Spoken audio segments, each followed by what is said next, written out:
Sir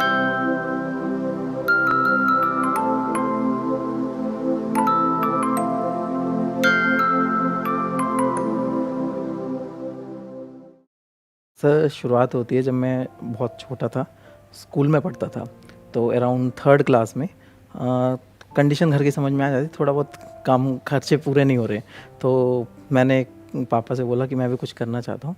तो एक बार हम लोग मार्केट गए थे, वहाँ पे कैंडल्स वगैरह बिक रही थी जम्मू में, होलसेल मार्केट में, वहाँ पे 10 की 6 कैंडल्स मिल रही थी। तो मैंने कहा ये अपन लोग बेच सकते हैं, हमारे एरिया में 5 की एक मिलती थी। तो पापा ने वहाँ से ली और कुछ दिलवा दी। तो मैं कोचिंग से, ट्यूशन से आते थे स्कूल से शाम को, एक रोड किनारे छोटा सा पेपर वगैरह बिछाया, एक छोटी सी चेयर लगाई और वहाँ पर कैंडल सेल किया करता था थर्ड स्टैंडर्ड से। तो फिर मैंने कैंडल्स से निकलने के बाद फिर वहाँ पे अगरबत्ती वो भी रखना शुरू कर दिया, उसके साथ साथ फिर मूंगफली वगैरह वो भी बेचना शुरू कर दिया। तो थर्ड क्लास से लेकर लगभग 6-7 क्लास तक मैं लगातार ये काम करता रहा। पटाखे भी बेचता था बीच में दिवाली के टाइम पर, और भी कुछ छोटे मोटे काम शुरू करना कर दिया। फिर 9th क्लास में एक एक्सीडेंट ऐसा हुआ कि जिस एरिया में हम लोग जम्मू में रहते थे वहाँ पर टेररिस्ट अटैक हो गया। तो हमारे ही मोहल्ले में बहुत फायरिंग हुई सुबह से लेकर शाम तक, वहाँ पे बहुत तगड़ा टेररिस्ट अटैक हुआ। तो हम लोग बहुत डर गए वहाँ से। और उसी टाइम पर अगर समर वेकेशंस चल रहे थे, तो वहाँ पर कुछ कर्फ्यू वगैरह लगना शुरू हो गया। वहाँ पे आम बात है, बहुत कर्फ्यूज़ लगते हैं। 3 महीने जैसा लॉकडाउन में बंद रहा पूरा, वैसा वहाँ पे 3 महीने तक पूरी इकॉनमी बंद रही। सुबह 4-5 बजे करीब खुलता था मार्केट, 1 घंटे के लिए, और बस पूरा बंद। तो हम लोगों की फाइनेंशियल कंडीशन बहुत ख़राब हो गई। उस कंडीशन पापा का तो बिल्कुल ही, हम लोग बहुत ही घाटे में चले गए। आपके पापा क्या करते थे? मम्मी हमारी लेबर काम करती थी, पापा एक किसी दुकान पर, एक बोलते हैं ना सर्वेंट की तरह, एक रफू बोरे होते हैं, बोरे जिसमें गेहूं भरा जाता है, तो वो गेहूं भरने वाले बैग्स को रिपेयर करने का काम करते थे। तो दुकान वगैरह सब बंद, वहाँ पे सब कुछ बंद। और हम लोगों ने डिसाइड किया कि अब यहाँ से ये जगह छोड़ते हैं और किसी दूसरी जगह पे शिफ्ट करते हैं। तो पापा की पहचान थी अमृतसर में, जम्मू से पास में पड़ता है, तो किसी से 500 रुपये या 1000 रुपये उधार लेकर रातों रात सामान लोड किया गाड़ी में, और फिर बड़ी मुश्किल से उस एरिया से वहाँ से हम लोग अमृतसर शिफ्ट हुए। जैसे अमृतसर शिफ्ट हुए तो वहाँ पे पापा की तबीयत ख़राब हो गई। अब मैं और मम्मा, बस हमारी फैमिली में मैं हूँ और मेरी मम्मा है और पापा थे उस समय, तो बस तीनों लोग थे। तो हम दोनों ही बच्चे, अब मम्मी भी काम कर रही हैं वहाँ पर और मैं भी एक जगह पे चपरासी की जॉब करने लगा। एक्चुअल में क्या है, हम जिस एरिया से हैं वहाँ से लोग माइग्रेट करते हैं पंजाब, दिल्ली, आपने देखा होगा कि उस एरिया, यूपी, बिहार, मध्य प्रदेश से बहुत सारे लोग लेबरर्स जहाँ पर शिफ्ट करते हैं, तो वहाँ पे काम नहीं है। तो हम लोग इसी चक्कर में, हमारे पेरेंट्स इसी चक्कर में जॉब की तलाश में माइग्रेट हुए थे जम्मू एंड कश्मीर में, तो वहाँ पे रहते थे। आज भी मेरे चाचा वहीं पे रहते हैं। तो हम लोग ने फिर डिसाइड किया हम लोग गांव में रहेंगे, वहाँ पे कोई काम धंधा है नहीं वैसे। तो पापा ने कहा ठीक है, अपन लोग, तुम वहाँ पे रहना शुरू करो, हम जैसे जैसे थोड़ी इनकम बढ़ेगी तो हम लोग भी वहाँ पे शिफ्ट हो जाएंगे। तो जैसे हम लोग गाँव में आए तो हमने 11th-12th का एडमिशन होना तब। अब जिस पापा बोलते बच्चा पढ़ेगा तो सबसे अच्छे स्कूल में पढ़ेगा, नहीं तो जिस स्कूल में एडमिशन देना, तो वहाँ पे फ़ीस काफ़ी अच्छी थी, मतलब काफ़ी ज़्यादा थी। तो उन्होंने किसी से उधार लिया, वहाँ पे करीब 10-20 हज़ार रुपये, 30 हज़ार रुपये करीब उधार लिए। उसके बाद मेरा एडमिशन करवाया। फिर मैंने 11th-12th में कोई काम नहीं किया। उन्होंने बोला तुम सब पढ़ाई करो, और वो रीस्टार्ट होता है जब हम नई स्ट्रीम लेते हैं, तो मैंने कॉमर्स चूज़ किया था। उसके बाद जैसे ही 12th कंप्लीट हुई, मैं कॉलेज में वहीं पे एडमिशन लिया। अब जहाँ पर कॉलेज में एडमिशन लिया, कॉलेज में एडमिशन के टाइम पे ही मैंने कंपटीशन एग्ज़ाम की तैयारी शुरू कर दी, बैंकिंग की। और जैसे ही वो प्रिपरेशन शुरू की, उसके कुछ दिनों बाद ही नोटिफिकेशन आ गया कि अब मिनिमम क्वालिफिकेशन बैंकिंग के लिए ग्रेजुएशन होनी चाहिए। मैंने कहा यहाँ पे भी फीस बर्बाद की। फिर जैसे तैसे ग्रेजुएशन में आए, तो फर्स्ट ईयर में तो ठीक है, कॉलेज गए रेगुलर, लेकिन कंडीशन फिर और ज़्यादा ख़राब होने लगी, क्योंकि कुछ खर्चे मैनेज नहीं हो रहे थे, कॉलेज की भी फ़ीस देनी थी, पापा अभी भी वही काम कर रहे थे, उनको करीब 160 रुपये एक दिन के मिल रहे थे वहाँ पे। तो वो अमृतसर में ही थे, डेली काम करते जा रहे थे। और आपके कोई भाई बहन नहीं है? मैं सिंगल चाइल्ड हूँ, इसलिए मैं इस बैकग्राउंड से थोड़ा सा इम्प्रूव हो पाया, क्योंकि घर में एक ही बेटा था, तो घर वालों ने जितनी भी कमाई हो सकती थी वो मेरे ऊपर लगा दी। जैसे तैसे मैनेज करके उन्होंने मेरे को पढ़ाने में पूरा पैसा खर्च किया। फिर ग्रेजुएशन के फर्स्ट ईयर के बाद ही मैंने एक भैया मिले वहाँ पे, कोचिंग में ही जाता था वहाँ पे, तो उन्होंने, भैया ने देखा कि मैं दिन भर कोचिंग में बैठा रहता हूँ, उन्होंने मेरे को हेल्प की जॉब के लिए। एक जॉब मिली मुझे नागपुर में, उनकी मार्केट रिसर्च की जॉब थी, फील्ड वर्क करना पड़ता था इस शहर से उस शहर, और मेरे को ट्रैवलिंग में शुरू से इंटरेस्ट था। मैंने कहा ये जॉब बहुत बढ़िया है, घूमने को भी दे रहे हैं, पैसा भी दे रहे हैं, और काम करने में मज़ा आ रही है। और मैंने इस तरह कोई मध्य प्रदेश और छत्तीसगढ़ का हर एक शहर कवर कर लिया। उसमें एक एक सिटी में जाकर अच्छे से अच्छी इंडस्ट्री में, लोअर से लोअर ग्राउंड गलियों में, हर जगह पे सर्वे किए। पूरा मार्केट में कोई डेली का 300-400 किलोमीटर ट्रैवल करना पड़ता था। फिर उसके बाद जैसे ही ग्रेजुएशन कंप्लीट हुई मैं फिर पापा के पास गया अमृतसर, पापा भी वहीं पे थे। तो जहाँ पे वो काम कर रहे थे वहाँ पे एक इंडस्ट्री बन रही थी, जिन ऑनर्स के पास वो काम करते थे वहीं पे उनकी एक फैक्ट्री लग रही थी। तो उन्होंने देखा कि मैंने ग्रेजुएशन की हुई है, बीकॉम किया हुआ है, तो उन्होंने पूछा तुम अकाउंटेंट की काम कर लोगे? मैंने कहा हाँ कर लूँगा। तो उन्होंने मुझे एज ए अकाउंटेंट वहाँ पे अपॉइंट कर लिया। फिर मैंने 6 महीने वहाँ पे एज ए अकाउंटेंट जॉब किया, ठीक ठाक सैलरी थी और पेरेंट्स बड़े खुश थे, चलो लड़के की कुछ तो नौकरी लगी, तो उनको बहुत अच्छा लग रहा था। लेकिन वहाँ पे मेरे को मन में एक ये थोड़ा लग रहा था मैं यहाँ पर इतनी ही ग्रोथ पे रुक जाऊँगा, और मन में लग रहा था MBA करना है।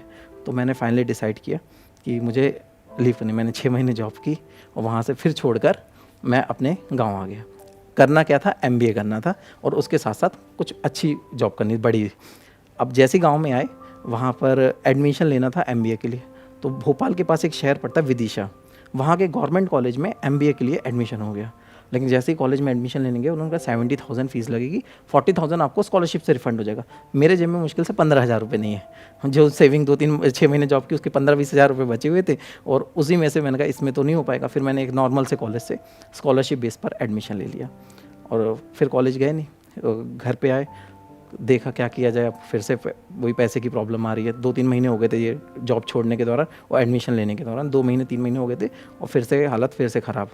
तो फिर मैंने डिसाइड किया कि क्यों ना, कुछ बच्चे मेरे मोहल्ले के कुछ लोग जानते थे कि मैं थोड़ा बहुत पढ़ा लिखा हूँ, तो मोहल्ले के लोग मेरे को अपने बच्चों को भेज देते थे अपने घर पे शाम को, बोले थोड़ा बहुत इनको पढ़ा दो। तो जिस स्कूल में मैं 11th-12th में पढ़ा था उसी स्कूल में गया मैं अप्लाई करने के लिए।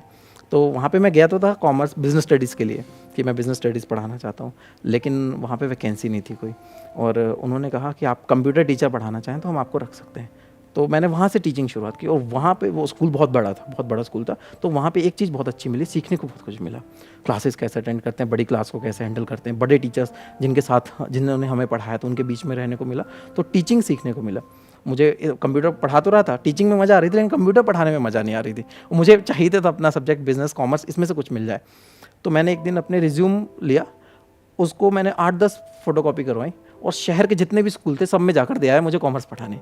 और किस्मत अच्छी थी तो बस स्टैंड के पास ही एक स्कूल था और उन स्कूल वालों ने मुझे हायर कर लिया। ये किस्मत अच्छी नहीं थी, ये बेसिकली आपने एक्शन लिया। तो जब एक्शन लेता है ना इंसान, तो उसमें प्रोबेबिलिटी बीच में आ जाती है कि आपने 8 को दिया तो एक आध तो कोई ना कोई तो कॉल करेगा ही ना। बिल्कुल बिल्कुल। तो अब आपको वहाँ से कॉल आ गई, आप वहाँ पे चले गए और आपने ज्वाइन कर लिया। अब ज्वाइन कर लिया, ठीक है। और ज्वाइन किया तो उसके बाद जब ज्वाइन किया तो स्टार्टिंग से ही जिस दिन से मैंने पढ़ाना शुरू, उस सब्जेक्ट में इंटरेस्ट था, तो वो एनर्जी डबल निकल के आई और टीचिंग का एक्सपीरियंस आ ही चुका था। हेजिटेशन जो क्लास के सामने होती वो पूरी ख़त्म हो चुकी थी, तो बच्चों को बहुत पसंद आया। और फिर सब लोगों ने अप्रोच किया कि सर हम आपसे बाकी सब्जेक्ट्स भी पढ़ना चाहते हैं, तो कोचिंग्स लिए। तो वहाँ से लाइफ में थोड़ा सा यू टर्न आना शुरू हुआ। थोड़ी सी अर्निंग, अब जितनी मैं सोच रहा था कि 10-12 हज़ार हो जाए, वहाँ से 30-40 हज़ार पहुँच गई। और वहाँ से फिर मैंने अपने घर की जो नीड्स पूरी नहीं हो रही थी उनको फुलफिल करना शुरू किया। घर का गैस कनेक्शन लिया, पहले अब घर में चूल्हे पे खाना बनता था, स्टोव पे खाना बनता था, तो पहला गैस कनेक्शन लिया, बिजली का कनेक्शन करवाया। उसके साथ साथ फिर थोड़े 1 साल करीब 6 महीने के करीब हुए थे जॉब करते, फिर मैंने अपनी पहली बाइक खरीदी। तो आपके पेरेंट्स का क्या रिएक्शन था, आपके फादर का, मदर का? फादर इतने खुश थे कि चलो लड़का कुछ अच्छा करने लगा है, और अब वो गांव वहाँ की जो छोड़ छाड़ के रहने लगे थे, आपके पास ही आ गए थे? हाँ, वहीं पास पे, आ गए थे, गाँव में आ गए। हाँ। और एक चीज़ और, थोड़ी सी जब पता नहीं क्या होता है लाइफ में, जब कुछ अच्छा हो रहा तो साथ में कुछ पैरेलली बुरा भी होना शुरू हो। पापा की तबीयत ख़राब होना सेम टाइम पे शुरू हो गई। फिर उनको एक बार ग्वालियर में भी एडमिट करना पड़ा, हॉस्पिटल में बहुत 7 दिन 8 दिन एडमिट रहे। वहाँ से थोड़ा सा रिकवर होकर आए तो पता नहीं उनको जैसे शायद फील होने लगा होगा कि अब वो ज़्यादा दिन नहीं रह पाएंगे, तो उन्होंने कहा तुम्हारी शादी करवानी है। मेरी एज 23 या 24 के आसपास थी उस समय। मैंने कहा ठीक है, फिर मैं मना नहीं कर पाया उस स्टेज पे। तो शादी उन्होंने फ़िक्स की और शादी फ़िक्स हुई और उन्होंने वो डेट वेट निकली, और डेट उन्होंने पता नहीं, एक दिन मैं कोचिंग क्लासेस से घर आया था तो उन्होंने बोला जिस डेट पे शादी निकली है उसी डेट पे करनी है, चाहे मेरे को कुछ भी हो जाए। और उसके 1-1.5 महीने बाद वो एक्सपायर हो गए। वो 5 फरवरी को एक्सपायर हुए और 20 अप्रैल को मेरी शादी थी, तो 2 महीने 1.5 महीने पहले वो एक्सपायर हो गए। फिर मैंने उसी डेट पे उनके सारे रिचुअल्स वगैरह परफॉर्म करने के बाद शादी की तैयारी की, खुद ही अपने कंडीशन जैसे भी थी अपने मैनेज करके शादी की। उसके बाद फिर अब जैसे तैसे पढ़ा रहा था, वो नाम अच्छा खासा चलने लगा शहर में। जब मैं 13 में या 14 में, जो मेरे को एक्चुअल में याद नहीं है, फर्स्ट स्मार्टफोन खरीदा था अपना, वही मार्केट रिसर्च की जब मैं जॉब कर रहा था, तो मैंने उससे पैसे से फर्स्ट स्मार्टफोन खरीदा था। और वहाँ पर बस स्क्रॉल करते हुए आपकी वीडियो सामने आई थी और मैंने वहाँ से आपको देखा था, और उसके बाद से मैंने पता नहीं जितने भी आपके सेशंस थे एक लाइन से सारे देख दिए। और आज भी ऐसा कोई सेशन नहीं जाता होगा जो ना देखा हो। और साथ में जब वाइफ प्रेग्नेंट थी तो उस समय मैंने बोला और कुछ नहीं देखना है, कोई कार्टून नहीं, कोई वीडियो नहीं, सर के सेशन देखो, जो भी बच्चा होगा वो कम से कम पॉजिटिव मेंटलिटी के साथ आएगा। अब साथ में मेन ड्रीम तो वही था कि बिज़नेस करना है, ड्रीम था कि पब्लिक कंपनी बनानी है, अच्छी बड़ी कंपनी होनी चाहिए। तो स्टार्टअप आइडियाज़ इतने सारे शेयर किए मैंने बच्चों के साथ, बहुत सारे आइडियाज़ शेयर किए। उसमें से एक मैंने अपना खुद का था कि हेल्थ सेक्टर में, कोई फूड सेक्टर जो हेल्थी फूड्स हो, इसके में जाना है। और उसके टाइम पे लॉकडाउन लग गया और मैं टीचिंग ही कर रहा हूँ और कहीं पे ज्वाइन नहीं था, सिर्फ टीचिंग और कोचिंग, और एकदम से लॉकडाउन लगा, सब बंद। अब मैं फिर से उसी स्टेज पे जीरो पे आके खड़ा हो गया। स्कूल की इनकम जीरो, कोचिंग की इनकम जीरो, स्टार्टअप कुछ हुआ नहीं, सेविंग थोड़ी बहुत है और ये लॉकडाउन में ज़्यादा नहीं चल पाएगी।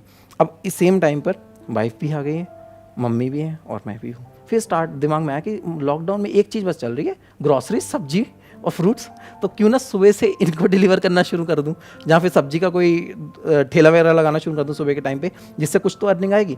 ये सोच ही रहा था, इतने में एक कंपनी का, ऑनलाइन कंपनी का कॉल आ गया कि आप हमारे साथ लाइव पढ़ाना चाहते हैं। तो इनका डायरेक्ट कॉल नहीं आता, मैंने इनके प्लेटफॉर्म पर फ्री में लेक्चर्स डालना पहले से शुरू कर दिए थे। उनकी टीम का लॉकडाउन के 6 दिन बाद ही कॉल आ गया कि आप हमारे प्लेटफॉर्म पर लाइव पढ़ाना चाहते हैं। हमने कहा ठीक है, पढ़ाना चाहेंगे। तो वहाँ पे जैसे जैसे ज्वाइन किया, शुरू में लेक्चर्स कम थे, फिर बढ़ाए उन्होंने, फिर और बढ़ाए, और वहाँ से पूरे इंडिया में बच्चे, उनको शायद लेक्चर पसंद आए, जो भी जब मैं कनेक्शन अच्छे से बिठा पाया, बच्चों को अच्छा लगा और उन्होंने देखना, व्यूज़ अच्छे आने लगे और वहाँ से अच्छी ग्रोथ आना शुरू हो गई। तो अब 2 साल के बाद अब मैं फिर से ऑफलाइन सेटअप भी शुरू कर दिया, फिर से वैसे के तैसे, और अब मैं घर, अपना खुद का घर बनवा रहा हूँ। तो जैसे ही ये घर का काम, कंस्ट्रक्शन का काम कंप्लीट होता है, मैं फिर से अपने स्टार्टअप्स लेना शुरू कर दूँगा। आपकी कहानी बहुत इंटरेस्टिंग है, बहुत इंस्पायरिंग है। आई एम श्योर वो लोग जो अभी देख रहे हैं हम लोगों को और इस कहानी को सुन रहे हैं, उनको बहुत कुछ सीखने को मिलेगा, बहुत इंस्पिरेशन मिलेगी। स्पेशली आप जिस बैकग्राउंड से आए हैं, जो आपने बताया कि जो आपके पेरेंट्स करते थे और आज जो आप कर रहे हैं और जिस लेवल पर कर रहे हैं, वो अपने आप में बहुत बड़ी अचीवमेंट है। Wish you all the best. It was pleasure meeting you. Thank you so much for coming all the way from MP to here। आपका ज़्यादा शुक्रिया।